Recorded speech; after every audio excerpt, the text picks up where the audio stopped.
Well, hello, and welcome back to another episode of Flatwoods Hunting Adventures.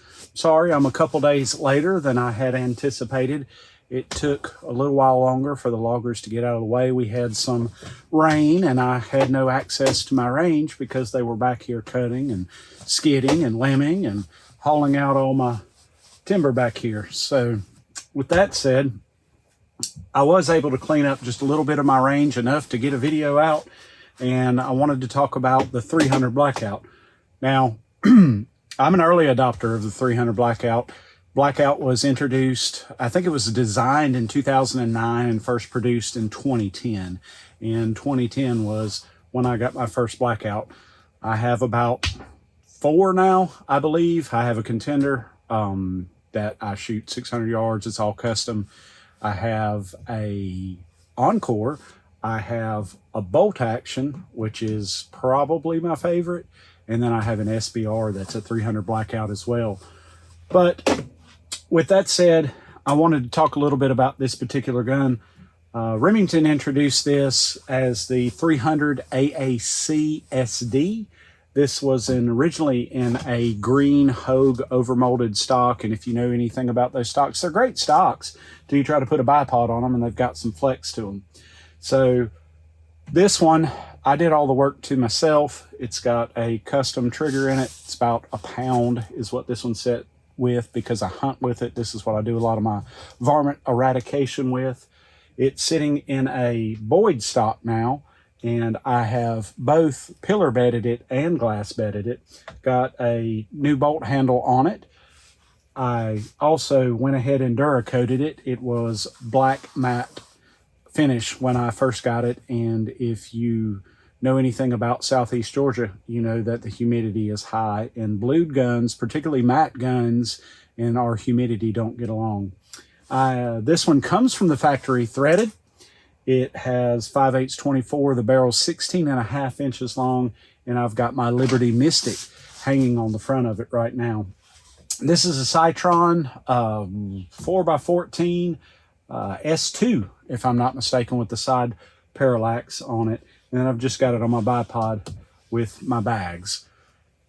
I wanted to take just a minute and kind of go through my experience with the Blackout, being an early adopter of it. It was my first introduction to subsonic, and it's because of the Blackout I got my first can. Being a bullet maker, former commercial bullet maker, maybe again when I retire, I was really interested in the ability to have something that was super quiet. And you hear people say, well, they're not really that quiet. I think you're going to find out, yeah, they really can be. It depends on how you load them. I've designed a couple bullets for it. Actually, all 3 of these are my design. I have a set of 308 swedge molds that came from Corbin that I originally designed a serrated jacket hollow point, and it was with this one that I killed my first large game with, traveling a little over 1,000 feet per second. It's actually serrated right here on the jacket, so it expands and it's filled with soft lead, and I actually swedged these up. These take hours and hours and hours to do, so I wanted something that I could shoot with. It's right at 215 grains that I could shoot with and not take hours to create a couple hundred. So thus, I got a fly in here. I've had Tom at Accurate Molds, I designed based upon the ogive that I had on this. In the meplet, I had it drawn up and sent to Mr. Tom at Accurate Molds, and he made me the 215E. So if you go to accuratemolds.com and look in that catalog, that 215E is this one. It's the one that I designed, and it's based on the one that I swedged from the Corbin dies that I was originally serrated. Originally, it was a solid, and I really enjoyed it. It's a lot of fun to shoot, super accurate, but I really wanted some expansion on it, and that's kind of my game. That was kind of one of my trademarks, I guess you could say, was subsonic expanding ammunition. And so I had another mold made by Tom, and then I sent it to Eric Olin and had him hollow point it for me. And this is the hollow point version that we're going to be shooting today. So this is an older color that I had from the HT coating. This is a hollow point. It's cast about 30 to 1, and it's pretty gnarly, to be honest with you, as far as a lead hollow point. So these are my designs. I also wanted to take a minute, and the purpose of this video, not only to show the performance of this bullet and how quiet this gun can be, but we're going to show you how to take the 223 and convert it to 300 Blackout. Being an early adopter, I couldn't just go and buy brass like you can these days. As a matter of fact, now you can buy Lapua brass, which I have some. It's incredible. But I also have a 5-gallon bucket of 223, and like I told you, I have 4 300 Blackouts, and I have 1 AR 223. I do have another bolt action 223, but a 5-gallon bucket of brass, I shoot more Blackout than I shoot anything when it comes to range time. So I'm going to shoot this. We're going to do just a little bit because I finally get back to my range today, and then I'm going to show you how to convert a 223 brass to a 300 Blackout. Come, let's go for a ride. Well, we've got the target painted up, and we've got the ballistic Labdar armed. We've got 3 in the magazine. I think it holds 5 plus 1. We're going to shoot 3 shots, and then we're going to go inside and show you how to convert those brass. Let's see how accurate and quiet it is.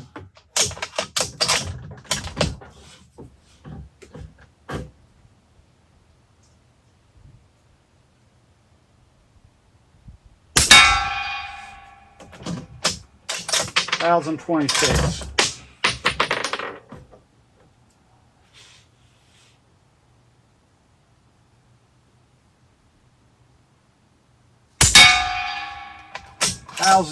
$993.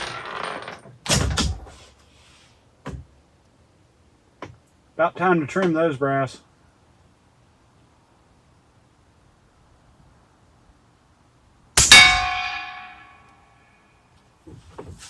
$1,021. It's pretty crazy when the sound of the target is much louder than the sound of the gun. I'm going to put one down there in the berm, way down there, just so you can hear how quiet it is. So we'll go for the berm. Got to adjust my bipod here. There we go. So we'll put one in the berm so you can see exactly how quiet it is.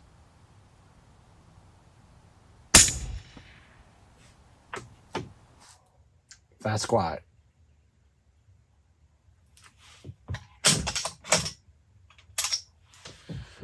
Let's go inside. I'll show you how to convert these things. Guys, this is a super simple process. You're going to need a couple items though. You're going to need a way to actually cut the neck off. And I use the Drill Master 2-inch cutoff saw. I actually got this from Harbor Freight. I created a little jig for it to make it a little bit easier. I took a piece of old countertop and routed out a groove in it wide enough to let a 223 shell slide down. You're going to need some full-length sizing dies. That's in the other room, so it's not here. You're going to need a way to trim it. Now, you can trim it off your traditional trimming apparatus. I have a RCBS, but this is a WFT. It is world's finest trimmer. It's caliber specific. You can get a universal one. This one's made specifically for the 300 Blackout. It saves a lot of time when you're doing thousands. I told you I was an early adopter and just couldn't get brass. And you're going to need a way to chamfer and deburr it. I've got the just handheld RCBS right here. I do have an actual machine that I can do this with, but I figured since I was doing so few that it would be not beneficial for me to use it. I'll just use the hand one. And then you also want a leather glove, because as you're holding it in to trim it with a WFT on my 1/2-inch chuck drill, you don't want it spinning in your hand. You'll get blisters. So I'm going to pull the camera in and show you how this is done real quick. Maybe Miss Katie won't beat me too bad for getting shavings on the counter. Super simple. I did take the safety off this. I don't know if I'd recommend it, but every time I used it, I had to press this button. So I'm just going to turn it on, make sure your hands are free. Slide it in, hold it.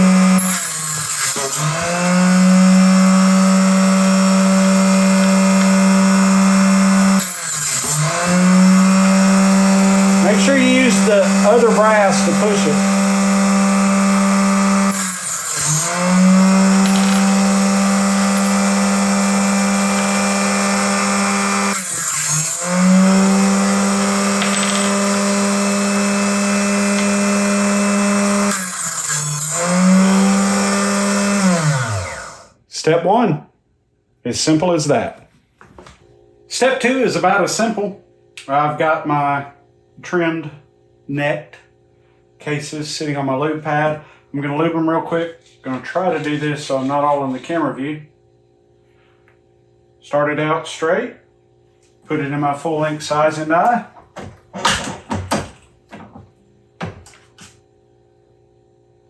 $300 Blackout. That easy.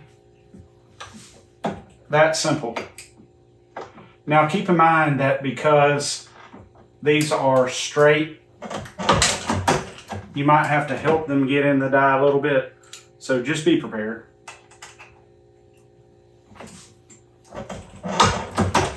Three.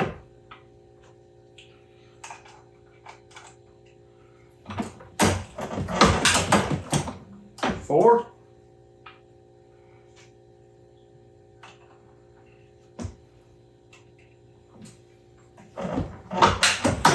Five. 223 is pretty close to a blackout. We have to trim it and then we'll chamfer and deburr. I've got my brass. I've got my WFT. Fantastic, by the way. Chucked up into my 1/2 inch drill. Grab a case.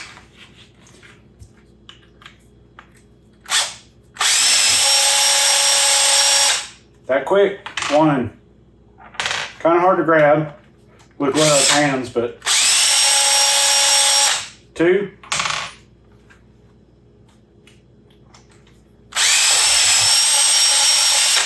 3.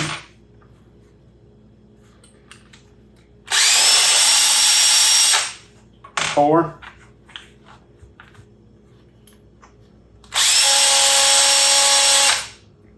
5. Last step here, just a quick chamfer, deburr. Now I do have a machine for this, but I'm only doing 5.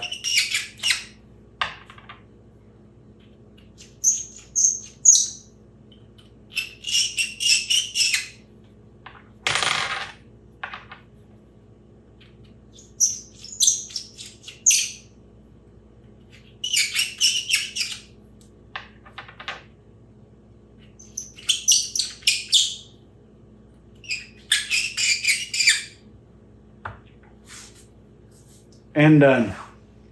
Step 6, get rid of the evidence before Katie gets home. Well guys, this has been a lot of fun today. As you can see over my shoulder, there's a lot of clear cut out there. I've got a lot of cleaning up to do. I've still got quite a bit to do to my range. If you like this video, please make sure that you check out my other videos. Please make sure that you like and subscribe. I hope you've learned something today. 300 Blackout is an awesome cartridge. We'll see you again.